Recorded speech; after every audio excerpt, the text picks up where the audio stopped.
want to first turn to Michael Waltz. Thank you, leader, and thank you for your leadership in pulling us together to try to deal with this crisis. I want to thank also so many congressional offices, so many of you, Republican and Democrat, where congressional offices, members of Congress and their staffs have had to step up and step in with so many other veterans groups to try to save Americans and to try to save our allies, and frankly have had to fill the void of this administration's leadership.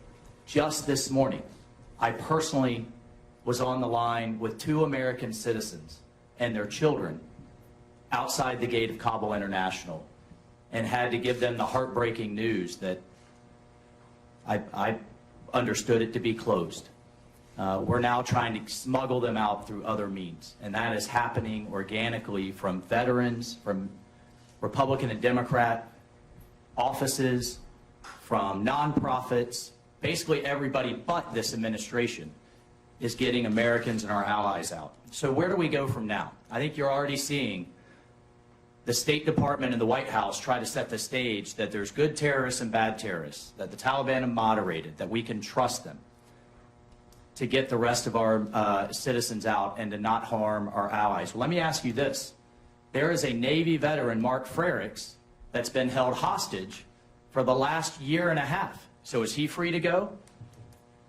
What we have just handed the Taliban and these terrorist groups is a mountain of leverage on a silver platter. Every time they want money, every time they want recognition, every time they want economic assistance or access to billions in foreign reserves, they can walk down the street and take another hostage.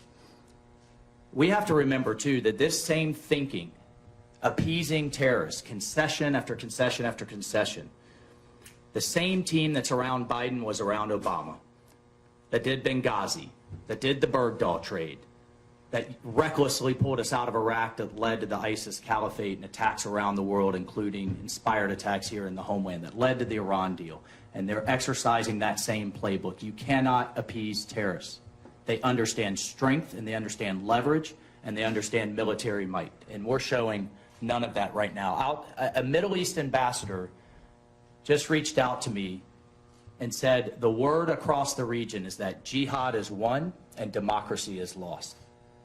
That's shameful. And that is going to make America less safe and get future American soldiers killed that have to go back to deal with this mess.